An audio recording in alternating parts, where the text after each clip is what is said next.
পেটের মধ্যে ছেলে বাচ্চা কোন পাশে থাকে, কোন দিকে বেশি নড়াচড়া করে বা কোন দিকে বেশি ভারী লাগে? এই প্রশ্নটা তাই বেশিরভাগ মায়েদের ক্ষেত্রে। অনেকে বলেন ছেলে বাচ্চা ডান দিকে বেশি নড়াচড়া করে, আবার অনেকে বলেন ছেলে বাচ্চা থাকলে তল পেটে বেশি ভারী লাগবে, আবার অনেকে এই সময় বলেন যে বাচ্চার পজিশন যদি এটা হয় তাহলে কিন্তু ছেলে বাচ্চা হয়। তো চলুন আজকে ভিডিওতে এই বিষয়ে আলোচনা করব। নমস্কার, তেজফোন পঞ্চুল আরেকটি নতুন ভিডিওতে সকলকে স্বাগত। তো আজকে ভিডিও মূল আলোচনা হলো পেটের মধ্যে ছেলে বাচ্চা কোন পজিশনে থাকে, কোন দিকে বেশি নড়াচড়া করে, কোন পাশে বেশি ভারী লাগে, বাম পাশে নাকি ডান পাশে। এই বিষয়ে অনেকের অনেক লোকবিশ্বাস কথা রয়েছে। চলুন আজকে ভিডিওতে এই বিষয়ে পুরো যুক্তিযুক্তভাবে সায়েন্টিফিক দিক থেকে আলোচনা করব। ভিডিওটা শেষ পর্যন্ত দেখুন, আপনার A to Z প্রশ্নের উত্তর আজকে ভিডিওর মাধ্যমে পেয়ে যাবেন। তার জন্য অবশ্যই ভিডিওটা মন দিয়ে দেখুন, আর ভিডিওটা ভালো লাগলে, ইনফরমেটিভ মনে হলে বেশি বেশি শেয়ার করুন, পারলে একটা লাইক করুন, আর যারা চ্যানেলে নতুন রয়েছেন চ্যানেলটাকে সাবস্ক্রাইব করুন। চলুন ভিডিও মধ্যে যাওয়া যাক। তো দেখুন, পেটের মধ্যে বাচ্চাটা কোন দিকে বেশি নড়াচড়া করছে, ডান পাশে নাকি বাম পাশে? এই কথাটা নিশ্চয়ই অনেকে বলছেন, আর অনেকে অবজার্ভও করছেন যে আমার ক্ষেত্রে বাচ্চাটা ডান পাশে বেশি নড়াচড়া করছে। আবার অনেকে বলেন আমার না বাম পাশ ফিরে ঘুমোতে বেশি ভালো লাগছে, তাহলে কি আমার ছেলে সন্তান হবে? দেখুন, পেটের মধ্যে বাচ্চা কি শুধু এক পাশে থাকে? না, পেটের মধ্যে বাচ্চা পেটের চারপাশেই ঘোরাফেরা করে। পেটের যে কোনো পাশে বাচ্চা কিন্তু থাকতে পারে। তবে এই সময় পেটের কোনো একটা পাশে বেশি ভারী লাগছে বা কোনো একটা দিকে বেশি নড়াচড়া করছে, এটা অনেকে বলছেন। সেক্ষেত্রে এর মানে কি, এটা কিসের লক্ষণ?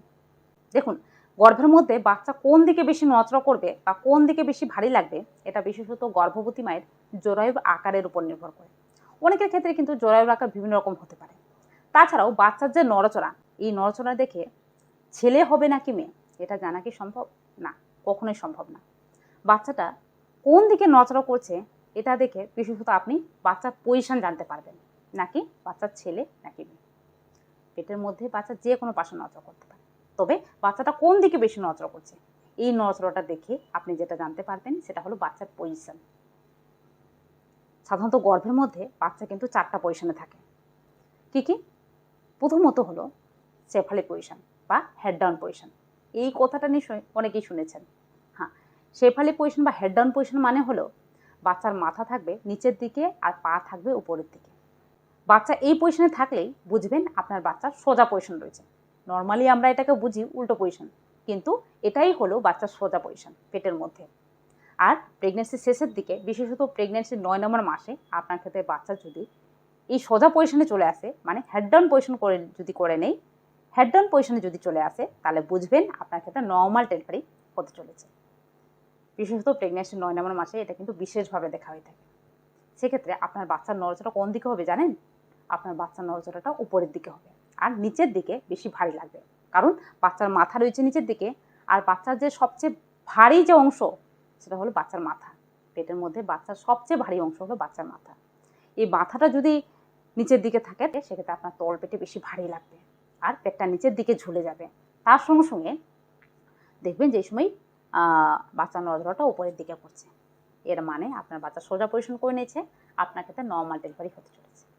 তবে এই সময় বাচ্চার নড়াচড়াটা দেখছেন নিচের দিকে পাচ্ছেন, আর বাচ্চাটা মনে হচ্ছে উপরের দিকে আছে, উপরের দিকে বেশি ভারী লাগছে, উপরের দিকে বেশি চাপ চাপ লাগছে, আর উপরের দিকে বেশি একটা শক্ত শক্ত টাইপের কিছু একটা লাগছে।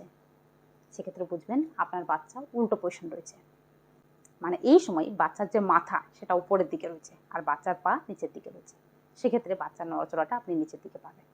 সেক্ষেত্রে এটাকে বলা হয় উল্টো পজিশন বা ব্রিজ পজিশন। আচ্ছা, এই সময় অনেকের ক্ষেত্রে বাচ্চাটা ডান দিকে বেশি নড়াচড়া করছে, কারো কারো ক্ষেত্রে বাচ্চাটা বাম দিকে বেশি নড়াচড়া করছে। সেক্ষেত্রে এটা কেন হয়ে থাকে? দেখুন, এই সময় বাচ্চা তখনই ডান দিকে অথবা বাম দিকে বেশি নড়াচড়া করবে যখন বাচ্চা আড়াআড়ি পজিশন থাকবে, যেটা বলা হয় ট্রান্সভার্স পজিশন। এই পজিশনে থাকলে বাচ্চা স্বাভাবিকভাবে হয় ডান দিকে পা বাম দিকে মাথা, আর না হয় বাম দিকে পা ডান দিকে মাথা থাকে। সেক্ষেত্রে আপনার বাচ্চার নড়াচড়াটা অনেকটা পাশে পাবেন, এবং তার ঠিক উল্টো দিকে বাচ্চার যে মাথা সেটা পাবেন। সেক্ষেত্রে বাচ্চার নড়াচড়াটা আপনি বেশিরভাগ সময় দেখবেন যে ডান দিকে বেশি পাচ্ছেন অথবা বাম দিকে পাচ্ছেন। কিন্তু বাচ্চা যদি কোনাকুনি পজিশনে থাকে, বা দেখছেন যে কোনাকুনিভাবে বাচ্চার নড়াচড়াটা ফিল হচ্ছে, না উপরে না নিচে, ঠিক কোনাকুনিভাবে বাচ্চা নড়াচড়াটা পাচ্ছেন। এক্ষেত্রে এটাকে বলা হয় অবলিকুই পজিশন। অবলিকুই পজিশনে থাকলে বাচ্চা কিন্তু কোনাকুনি পজিশনে থাকে, মানে হয় মাথাটা থাকলো একটা কোণে, পাটা থাকলো একটা কোণে, না হয় তার ঠিক উল্টো, মানে পাটা থাকলো উপরে, মাথাটা থাকলো নিচে। তো এমনটা করে কিন্তু বাচ্চা পেটের মধ্যে থাকতে পারে। সেক্ষেত্রে আপনার বাচ্চা নড়াচড়াটা এভাবে করে কিন্তু ফিল হতে পারে। তো এই সময় বাচ্চার নজরটা কখনো ডান পাশে, কখনো বাম পাশে, কখনো নিচের দিকে, কখনো উপরের দিকে, এবং ঠিক তেমনভাবে দেখবেন যে কোনো একটা পাশে বেশি ভারী লাগছে এবং কোনো একটা পাশে খুব হালকা লাগছে, কোনো একটা পাশটা বেশি ফলা লাগছে, বেশি উঁচু লাগছে, আর কোনো একটা পাশে একদম সমান লাগছে বা চিপসানো লাগছে। তো এটা বিশেষত নির্ভর করে বাচ্চার পজিশনের উপর। বাচ্চার নড়াচড়াটা সেদিকেই হবে বাচ্চা যেদিকে পজিশন করবে। তো এই সময় বাচ্চার নড়াচড়া দেখে যেটা বুঝবেন সেটা হলো বাচ্চা কোন পজিশন রয়েছে, নাকি বাচ্চার ছেলে নাকি মেয়ে। এই সময় বাচ্চার নড়াচড়া দেখে কোনো মতে জানা সম্ভব না যে আপনার ক্ষেত্রে বাচ্চার ছেলে হবে নাকি মেয়ে। হতে পারে অনেকের ক্ষেত্রে মিলে গেছে, তবে 100% ভাবে সবার ক্ষেত্রে মিলে যাবে এটা কখনোই সম্ভব না। বিজ্ঞান ভিত্তিতে এটা কোনো মতে যুক্তিযুক্ত না। সেক্ষেত্রে এই সময় নিশ্চিন্তে থাকুন। আর এই সময় যেটা খেয়াল রাখবেন সেটা হলো আপনার বাচ্চাটা প্রেগনেন্সি 9 নম্বর মাসে কোন পজিশন রয়েছে এটা বোঝার চেষ্টা করুন নড়াচড়া দেখে। কারণ যেটা বললাম যে নড়াচড়া দেখে আপনি ভালোভাবে বুঝতে পারবেন আপনার বাচ্চাটা ঠিক কোন পজিশন রয়েছে, আর নিজে থেকেই জানতে পারবেন যে আপনার ক্ষেত্রে নর্মাল ডেলিভারি হবে কিনা। সেক্ষেত্রে প্রেগনেন্সি 9 নম্বর মাসে আপনার ক্ষেত্রে বাচ্চা যদি শেফালি পজিশন থাকে বা সোজা পজিশনে থাকে তাহলে বুঝবেন আপনার ক্ষেত্রে নর্মাল ডেলিভারি হবে। কিন্তু বাচ্চা যদি উল্টো পজিশনে থাকে বা আড়াআড়ি পজিশনে থাকে বা অবলিকু পজিশনে থাকে, মানে কোনাকুনি পজিশন যদি থাকে, তাহলে বুঝবেন আপনার ক্ষেত্রে নর্মাল ডেলিভারি হওয়ার সম্ভাবনা অনেকটাই কম। সেক্ষেত্রে অবশ্যই ডাক্তারবাবু পরামর্শ নেবেন।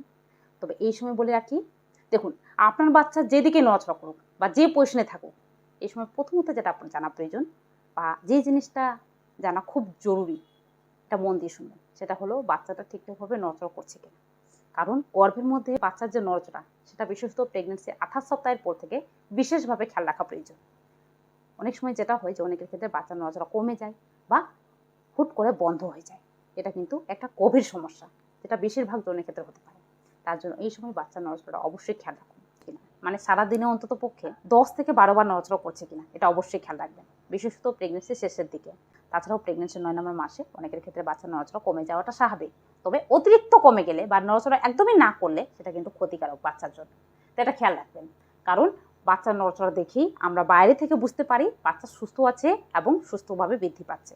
তো এই বিশেষ জিনিসগুলো খেয়াল রাখবেন, নাকি ছেলে বা মেয়ে, পেটের মধ্যে ছেলে হোক বা মেয়ে, সে যে কোনো পজিশনে থাকতে পারে, যে কোনো দিকে নড়াচড়া করতে পারে।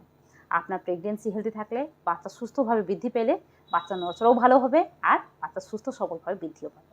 তো অবশ্যই আশা করি আজকের ভিডিওর মাধ্যমে খুব সুন্দরভাবে বোঝাতে পারলাম। চলুন আজকের ভিডিওটা এই পর্যন্ত। ভিডিওটা কেমন লাগলো কমেন্ট বক্সে জানাবেন, পারলে বেশি বেশি শেয়ার করুন, আর যারা চ্যানেলে নতুন রয়েছেন চ্যানেলটাকে সাবস্ক্রাইব করুন। চলুন টাটা।